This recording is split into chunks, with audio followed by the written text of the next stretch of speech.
दोस्तों, India telescope shop में आपका स्वागत है। हमने जो फर्स्ट वीडियो बनाया था उसमें 3 टेलीस्कोप जो डिज़ाइन्स आते हैं उस पे डिटेल में डिस्कशन थी, तो काफ़ी लोग अब जुड़ चुके हैं। तो एक छोटा-सा शॉर्ट वीडियो है, क्योंकि हम अक्सर सुनते हैं रिफ्रैक्टर टेलीस्कोप, न्यूटोनियन टेलीस्कोप और मक्सवेल डिज़ाइन, लेकिन ये होते क्या हैं और ये कब-कब डेवलप हुए, ये क्यों आविष्कार किए गए और आपके लिए कौन से सूटेबल रहेंगे? सबसे कॉमन डिज़ाइन जो आप देख रहे हैं इस तरीके से, ये न्यूटोनियन टेलीस्कोप है। इसको रिफ्लेक्टर भी कहते हैं। अगर आप इसको देखें ध्यान से, जो नीचे मिरर देख रहे हैं बिल्कुल, वो प्राइमरी मिरर है, मिरर बेस्ड टेलीस्कोप है। और ऊपर जो आप देख रहे हैं ये सेकेंडरी सेकेंडरी मिरर है। यहाँ पे ये छोटा सा देख रहे हैं, ये स्क्रूज जिनको हमें छेड़ना नहीं होता, नहीं तो मिसअलाइनमेंट हो जाती है। तो ये 45 डिग्री का टिल्ट है इसमें। यहाँ पे ओपन ट्यूब है। किसी भी ऑब्जेक्ट पे आप पॉइंट करते हैं ऐसे ट्यूब, तो लाइट यहाँ से अंदर जाती है, यहाँ फॉर्म होती है, यहाँ टकराती है और उसके बाद यहाँ पे आती है और यहाँ से रिफ्लेक्ट होके आपका ये जो फोकसर है, इस तरीके से यहाँ पे इमेज बनती है और यहाँ से आप फोकस करते हैं। तो ये डिज़ाइन है न्यूटोनियन, इसैक न्यूटोनियन। ये टेलीस्कोप डिस्कवर किया था 1660 में। वो इसलिए किया था कि उससे पहले जो रिफ्रैक्टर टेलीस्कोप था, लेंस बेस्ड जो है, उसमें क्रोमेटिक एबेरेशंस आते हैं। तो उसको करेक्ट करने के लिए उसने ये डिज़ाइन इंट्रोड्यूस किया था। लेंस थोड़े एक्सपेंसिव होते हैं, मिरर बेस्ड टेलीस्कोप जो होते हैं वो थोड़े सस्ते होते हैं। सबसे ज़्यादा वैल्यू फॉर मनी अगर कोई टेलीस्कोप्स हैं तो वो रिफ्लेक्टर हैं, क्योंकि कम दाम में आपको बड़ा अपर्चर देते हैं। एक इसमें फ्लॉ ये है कि जो इमेज आप देखते हैं वो इन्वर्टेड होती है, क्योंकि दो मिरर्स हैं आपस में, प्राइमरी और सेकेंडरी, तो इमेज की जो फॉर्मेशन है फाइनल, वो उल्टी होगी। तो अगर आपने टेरेस्ट्रियल वॉच भी करनी है, इरेक्ट इमेज वाला आईपीस लें, या फिर आप रात को ही एस्ट्रोनॉमी कीजिए, तो अगर मून उल्टा है या सीधा है उससे फ़र्क नहीं पड़ेगा अगर आप स्काई में देख रहे हैं या प्लैनेट्स देख रहे हैं या सेलेस्टियल ऑब्जेक्ट्स देख रहे हैं। मिरर बेस्ड जो टेलीस्कोप हैं, ऑब्वियसली जब वो छोटे रहते हैं तो वो काफ़ी लाइट वेट रहते हैं।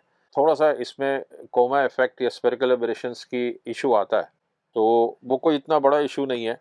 और क्योंकि दो मिरर्स हैं वो कई बार मिसअलाइन हो जाते हैं, बहुत ज़्यादा आप ट्रैवल करते हैं तो थोड़ा सा आप संभाल के ले जाएं। हालांकि वो जो कॉलिमेशन का इशू है वो रिजॉल्वेबल है, बहुत बड़ी साइंस नहीं है, बहुत सारे वीडियोज़ हैं उसके। और मेरे ख्याल से 50% टेलीस्कोप जो वर्ल्ड ओवर हैं वो आपको न्यूटोनियन या रिफ्लेक्टर डिज़ाइन में ही आपको मिलेंगे, बिकते हैं, क्योंकि वो वैल्यू फॉर मनी है। आपका हबल स्पेस टेलीस्कोप जो काफ़ी सारे सेलेस्टियल ऑब्जेक्ट्स की फ़ोटो बहुत बढ़िया तरीके से खींचता है, वो भी इनफैक्ट रिफ्लेक्टर डिज़ाइन में है। आगे आए तो हमारे पास ये लेंस बेस्ड टेलीस्कोप है, इस तरह से ब्रेसर का, छोटा सा है, 50 mm डायमीटर है। तो टेलीस्कोप में एक चीज़, थंब रूल, गोल्डन रूल ये है, जब भी आप टेलीस्कोप लेने जाएं, शीशा जो अंदर लगा हुआ है, चाहे वो लेंस हो या मिरर हो, उस तरीके से जितना बड़ा होगा उतनी ज़्यादा चीज़ें आपको स्काई में रिजॉल्व करके देगा या दिखा के देगा। जितना छोटा होगा वो पोर्टेबल तो होगा, लेकिन वो लिमिटेड रहेगा प्लैनेट्स पे, मून पे, सैटर्न, जुपिटर जो सबसे बड़े हैं सोलर सिस्टम में।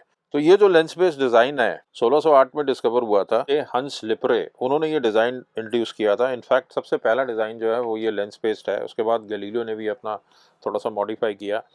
तो एसेंशली ये डिज़ाइन जो है, इसमें दो लेंसेज होते हैं, डबलेट, ताकि जो क्रोमेटिक एबरेशंस हैं थोड़ा सा कंट्रोल हो। इसी में बेटर डिज़ाइन आता है ईडी ग्लास का, जो काफ़ी एक्सपेंसिव होता है। तो लेंस ये वही लेंस है जो आप बाइनोकुलर्स में देखते हैं, वहाँ पे भी आगे फ्रंट में लेंस होते हैं। ये फैक्ट्री फिटेड होते हैं, तो इसमें कॉलिमेशन का इशू नहीं रहता। तो लाइट यहाँ पे आती है, ट्रेवल करती है, और यहाँ डायगोनल जो एक एल्बो लगी हुई है, कई बार साथ में आती है, कई बार अलग से, यहाँ पे आप आईपीस लगा के फिर आप फोकस करते हैं और इमेज फॉर्म होती है। इसमें फ़ायदा ये रहता है कि लेंस है तो ड्यूरेबिलिटी थोड़ी ज़्यादा है, और ये फैक्ट्री फिटेड लेंस है, आप कहीं ट्रैवल कहीं कीजिए ये हिलते नहीं हैं। इसके एक दो फ्लॉज हैं, ड्यूरेबिलिटी के अलावा अ, थोड़ा सा क्रोमेटिक एबरेशंस ये देते हैं, लेकिन अगर आप ईडी ग्लास में जाएं तो वो कंट्रोल हो जाते हैं, लेकिन फिर ईडी ग्लास महंगे होते हैं। दूसरा, लेंस आप देखेंगे नॉर्मली 60 या 70 या 80 या 90 या मैक्सिमम 100 mm में ज़्यादा आपको मिलेंगे मार्केट में, क्योंकि वो अफोर्डेबल हैं।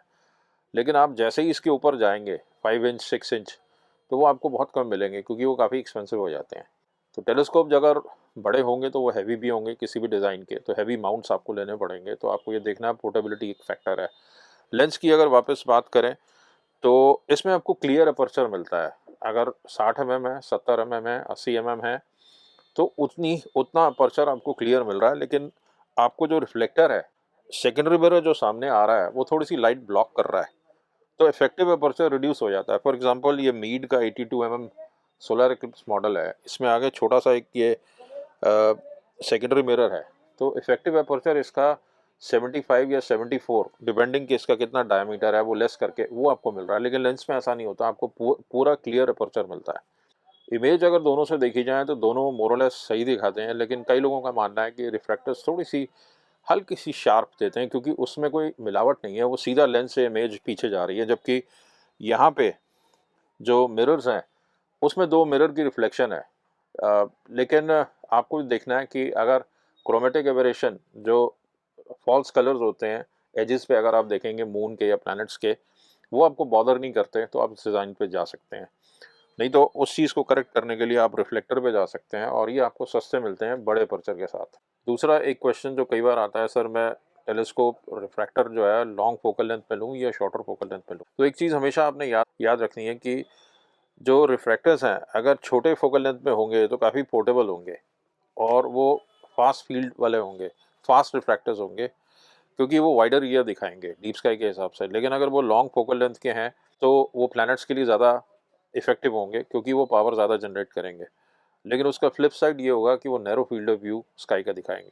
Chromatic aberrations longer focal length refractors जो होते हैं वो ज़्यादा बेटर कंट्रोल्ड होते हैं compare to short focal length वाले। तो ये 2-3 पॉइंट्स हैं जो आपको डिसाइड करने में हेल्प करेंगे कि आपको रिफ्रैक्टर लॉन्ग फोकल लेंथ का चाहिए या शॉर्ट फोकल लेंथ में। मेरे पास तीसरा डिज़ाइन है माक्सोटॉप।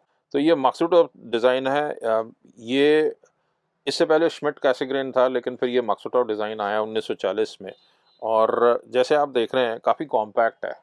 इसका सबसे बड़ा एडवांटेज है अगर आपको पोर्टेबिलिटी चाहिए, इतनी लंबी ट्यूब ना होके ये फोल्डेड ऑप्टिक्स या कैटा डायोप्ट्रिक भी इसको बोला जाता है क्योंकि इसमें जो लाइट है वो यहाँ से ऐसे अंदर ट्रेवल करती है और ये पीछे जो आप देख रहे हैं प्राइमरी मिरर है, यहाँ लाइट आती है टकराती है, बीच में ये है जहाँ से आप देखते हैं, तो ये साइड में एजेस में यहाँ टकराती है, अंदर से यहाँ टकरा के फिर ये यहाँ पे आती है।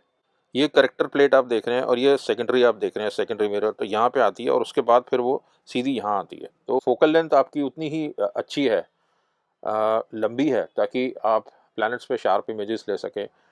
तो एसेंशियली जो माक्सोटॉप्स होते हैं उनकी फोकल लेंथ ज़्यादा होती है, प्लैनेट्स पे वो काफ़ी इफेक्टिव होते हैं, लेकिन डीप स्काई पे थोड़ा सा नैरो फील्ड ऑफ व्यू देते हैं कंपेयर टू श्मिट कैसेग्रेन।